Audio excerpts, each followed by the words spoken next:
नमस्कार विद्यार्थी मित्रांनो, बघा chapter 4 financial planning class 10th SSC board Maharashtra problem set 4A. Okay, आपले 4.4 पर्यंत प्रॅक्टिस सेट सर्व व्यवस्थित सोडवून झालेले विद्यार्थी मित्रांनो. सर्व व्हिडिओ बघा, एकदम छान आपण एकूण एक प्रॉब्लेम घेण्याचा पूर्णपणे प्रयत्न केलेला आहे, योग्य न्याय देण्याचा प्रयत्न केलेला आहे. आणि आपण आता प्रॉब्लेम सेट 4A आणि 4B हे दोन्ही पण पूर्ण घेणार आहोत. ओके, तर आपण आता 4A मधले जे पहिले 6 प्रश्न आहेत ते ऑब्जेक्टिव्ह, ते अतिशय सोपे, ज्यांचा थेरॉटिकल पार्ट चांगला झालेला आहे, ज्यांनी लक्ष दिलेलं आहे विद्यार्थी मित्रांनो. आपण बघा, तुम्ही पहिला दुसरा तिसरा चौथा फायनान्शियल प्लॅनिंगचे व्हिडिओ बघा. थेरॉटिकल पार्ट जर तुम्ही क्लिअर बघितला तर तुम्हाला हे 6 प्रश्न सोडवायला काहीही जड जाणार नाही. अतिशय. आता मला सांगा, GST भारतात कधी लागू करण्यात आला? 1 जुलै 2017. त्याच्यामध्ये ते विचारलेले GST IN नंबरमध्ये किती अल्फा न्यूमेरिकल्स आहेत? 15. म्हणजे तो पण प्रश्न आहे. म्हणजे आपण जर थेरॉटिकल पार्टकडे क्लिअर जर बघितलं तर आपल्या लक्षात येईल विद्यार्थी. आणि तेच महत्त्वाचं आहे. हे अल्टरनेटिव्ह जे क्वेश्चन्स असतात ना, याच्यामध्ये सगळ्यात महत्त्वाचं आहे की तुमचा थेरॉटिकल पार्ट तुम्ही किती क्लिअर केलेला आहे. तर आपला एकही मार्क जाणार नाही. ओके, तर चला आपण घेऊया. बघा, प्रॉब्लेम सेट 4A. आपण आता 6च्या 6 पर्यायाची तर नंबर लिहून घेऊ. 1 2 3 4 5 आणि 6. ओके, आता पहिला प्रश्न वाचतो मी, अतिशय सोपा आहे. Rate of GST on essential commodities is, म्हणजे जीवनावश्यक वस्तूवरचा कर किती आहे? 0% विद्यार्थी मित्रांनो. तुम्ही पान नंबर तिथे मागे जा, तिथे बघा, त्याच्यावर आपण जे बघितलं होतं त्याच्यामध्ये तुम्ही व्यवस्थित वाचा, नाही तर तो व्हिडिओ वाचा, व्हिडिओ ऐका, तेव्हा तुम्हाला तेव्हा कळेल की काय आहे. याच्यामध्ये C पर्याय बरोबर आहे की जीवनावश्यक वस्तूवर आपल्या सरकारने कर ठेवलेला नाही. मग ते कोणत्या कोणत्या वस्तू आहे त्या वस्तूंची नावं पण तिथं लिहिलेली आहे. म्हणजे C पर्याय अतिशय बरोबर आहे. फक्त आता आपल्याला ते कळलं पाहिजे काय की इसेन्शियल कमोडिटीज हे मराठीच्या पुस्तकात बघा, त्याच्या जीवनावश्यक वस्तूंचा कर असं दिलेलं आहे. ओके, दुसरं बघा, the tax lived by the central government for trading with in state is. आता सेंट्रल गव्हर्नमेंट स्टेटकडून कोणता टॅक्स घेतं? CGST. बस संपलं. याचा दुसरा B पर्याय CGST, central good service tax. Okay, central good service tax. त्यानंतर तिसरं बघा, GST system was introduced in our country 1 जुलै 2017. ओके, 1 जुलै 2017. म्हणजे D पर्याय बरोबर आहे. पटापट होत आहेत आपले पर्याय, आपल्याला माहिती आहे ना. The rate of GST on stainless steel until is 18%, then the rate of state GST is. आता बघा विद्यार्थी मित्रांनो, याच्यामध्ये काय की GST आहे 18%, तर स्टेट GST विचारलेले आहे. तिथं स्टेट यसच्या ऐवजी काय लावलं? स्टेट शब्द लावला. म्हणजे यस GST किती? 9%. म्हणजे B पर्याय बरोबर आहे. ओके, B पर्याय बरोबर आहे. त्याच्यानंतर in the format of GST IN there are dash alpha numericals 15 alpha numericals असतात, अंकाक्षर. त्याला मराठीमध्ये आपण अंकाक्षर म्हणतो. 15 अंकाक्षर, इथं 15 नाही लिहायचं आपल्याला त्याचा पर्याय लिहायचा A. ओके, त्यानंतर पुढचं बघा, पुढचं आहे विद्यार्थी मित्रांनो, when the registered dealer sell good to another registered dealer under GST then this trading is termed as. आता एक डीलर दुसऱ्या डीलरला, म्हणजे एक व्यापारी दुसऱ्या व्यापाऱ्याला माल विकतोय, देतोय, तर त्याला B2B म्हणतात. आणि जर कस्टमरला देणारा असेल बिझनेसमॅन तर B2C म्हणतात. म्हणजे आता इथं याचा पर्याय आहे B. याचा पर्याय आहे B, B2B, business to business, व्यापारी टू व्यापारी. ओके विद्यार्थी मित्रांनो, अतिशय सोप्या 6 रिकाम्या जागा आहेत या बघा. अशा योग्य पर्याय हे आपल्या समोर लिहिलेले आहेत. चला, तर आपण आता दुसरा प्रश्न घेऊया. ओके, दुसरा प्रश्न बघा, a dealer has given 10% discount on a show piece of ₹25,000. GST ऑफ 28% वॉज चार्जड. आता एक शोपीस आहे, 25,000 रुपये त्याच्यावर प्रिंटेड प्राईज आहे. तुम्हाला 10% डिस्काउंट दिला, म्हणजे 25,000वर 10% डिस्काउंट काढायचा. जी रक्कम येईल तिच्यावर 28% GST लावायचा आणि मग ती वस्तू विकायची. त्याचा टॅक्स इनवॉइस तयार होईल. ओके, आणि मग त्या GSTचा अर्ध केलं तर CGST आणि SGST मिळेल. अतिशय सोपा प्रश्न आहे. बघूया विद्यार्थी मित्रांनो आपण. बघा, problem number 2. Okay, printed price of show piece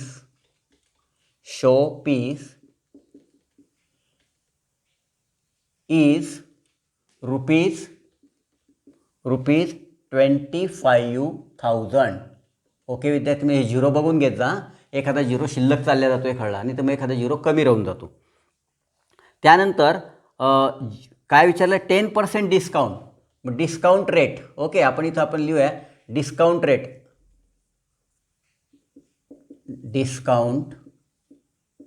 rate is equal to 10%.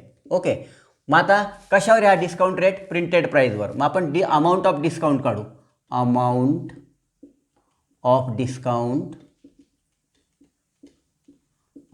Of discount is equal to rate of discount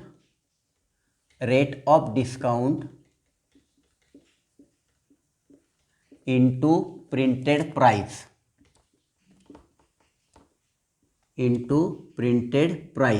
okay, मग आता रेट ऑफ डिस्काउंट किती आहे, 10%. म्हणजे 10 भागिले 100 गुणिले 25,000. ओके, 0 0 0 0 कटले, 225 00 आणि 250 00 आणि 250 1 250, म्हणजे ₹2500 एवढा डिस्काउंट मिळाला. कशातून, ह्या 25,000तून. म्हणजे 2,500 गेले, म्हणजे 22,500. ओके, 22,500 उरले. मग आपण आता टॅक्झेबल व्हॅल्यू काढू. टॅक्झेबल व्हॅल्यू इज इक्वल टू, आता टॅक्झेबल व्हॅल्यू कशी काढतात, printed price minus discount amount, जे डिस्काउंट दिलेला आहे तो. ओके, मग प्रिंटेड प्राइस किती आहे विद्यार्थी मित्रांनो, 25,000 मायनस 2,500. ओके, हे रुपये, याला आपण असं कंसात लिहूया. मग आपण आता वजाबाकी करू विद्यार्थी मित्रांनो. आपल्याला 22,500 जरी उत्तर काढता येत असलं तरी पण आपण काय करणार, वजाबाकी करणार. ओके, 0 0 10तून 5 गेले 5, हातचाला 1 2 आणि 3, 5तून 3 गेले 2 आणि वरून घेतले 2, म्हणजे ₹22,500 ही आली तुमची टॅक्झेबल व्हॅल्यू. हिच्यावर आता GST घ्यायचा आहे. मग रेट ऑफ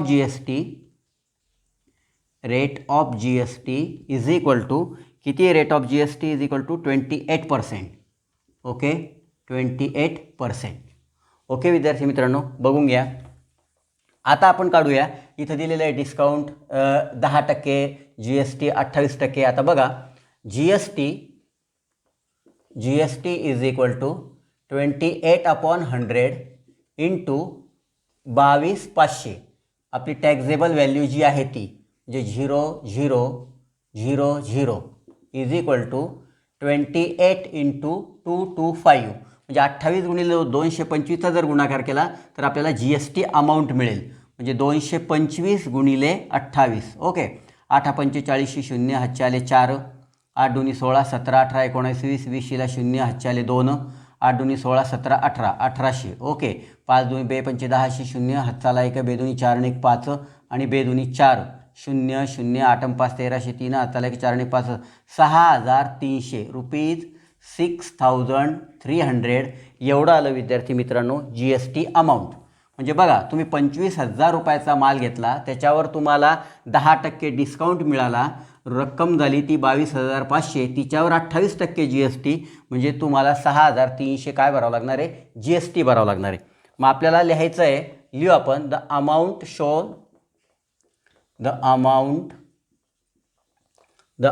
आपल्याला काय दाखवायचं आहे विद्यार्थी मित्रांनो, shown in the tax invoice.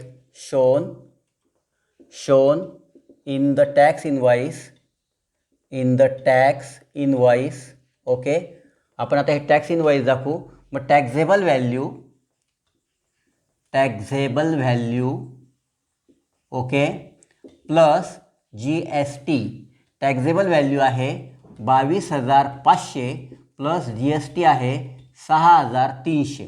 मग आपण आता याच्यात मिळवूया विद्यार्थी मित्रांनो, 22,500 आणि 0 0 3 आणि 6 0 0 5 आणि 3 8 8 आणि 28,800 ₹28,800 ही तुमची tax amount of in shown in म्हणजे पावती तयार होईल, अशी पावती तयार होईल तुमची की तुम्ही वस्तू घेतली ती 10% अशी तुम्हाला एकदा पावतीवर व्यवस्थित मिळतं. 10% डिस्काउंट होऊन किती रक्कम मायनस झाली, टॅक्स कितीवर बसला.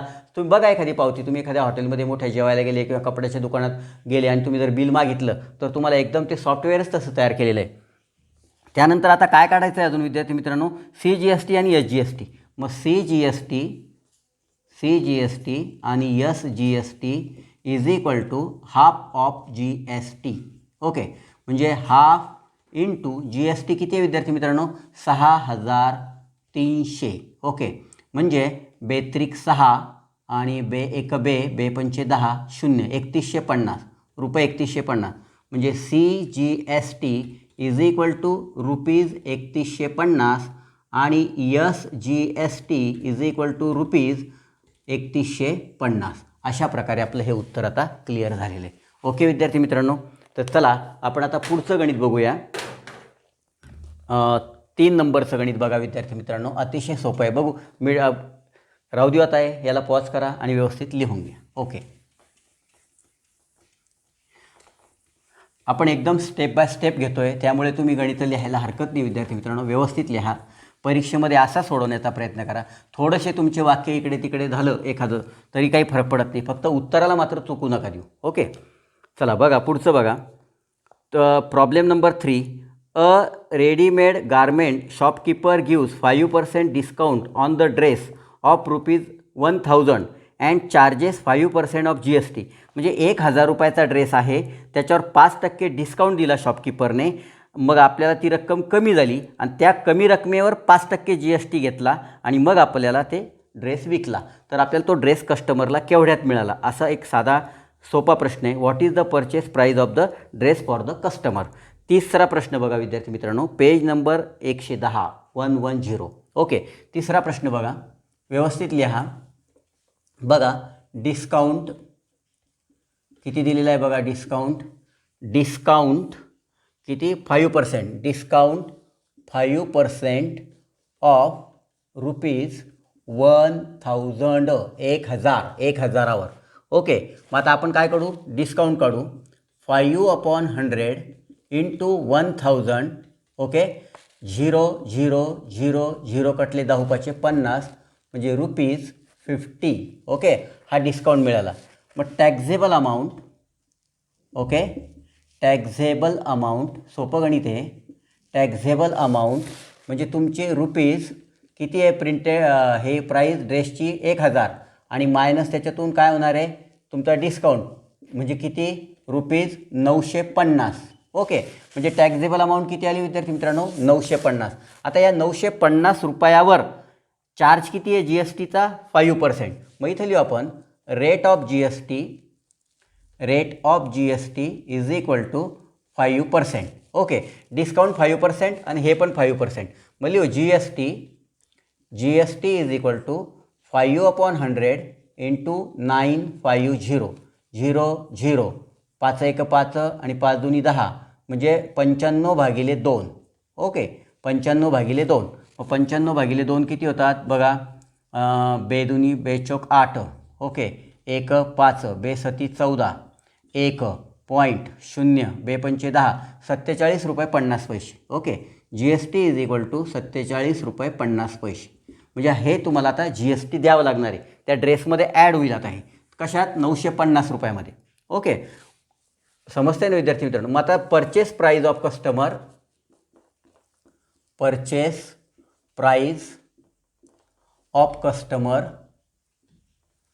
Customer is equal to taxable value plus GST. Okay, म्हणजे 950 प्लस ₹47.50. ओके, याला बाहेर घेऊ, असं करू आणि इथे रुपये लिहू.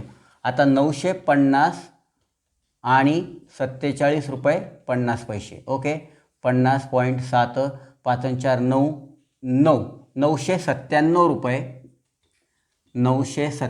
रुपये 50 पैशाला तो ड्रेस मिळाला विद्यार्थी मित्रांनो. बघा काही फरक पडला का, 5% डिस्काउंट दिला आपल्याला. किती टक्के डिस्काउंट दिला, 5% आणि GST 5%. आता पण हा कर आहे, हा GST कोणाला जातो, हा सेंट्रल गव्हर्नमेंट आणि स्टेट गव्हर्नमेंट दोघांचा अर्धा अर्धा विचारलेलं आहे का त्याच्यात? अर्धा अर्धा नाही विचारला, फक्त एवढंच विचारलेलं आहे की हा व्यापाऱ्याचा फायदा नाही आहे, हा फायदा सेंट्रल गव्हर्नमेंट किंवा स्टेट गव्हर्नमेंट अर्धा अर्धा. ओके, चला पुढे बघूया आपण विद्यार्थी मित्रांनो. Problem number 4. ओके, बघा प्रॉब्लेम नंबर 4.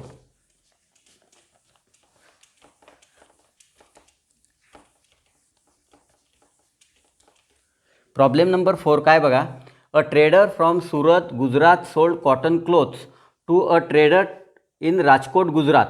म्हणजे सुरतच्या व्यापाऱ्याने राजकोटच्या व्यापाऱ्याला गुजरातमध्ये कापड विकला. तो कापड केवढ्याचा विकला विद्यार्थी? Cotton cloth ₹2.5 lakhs.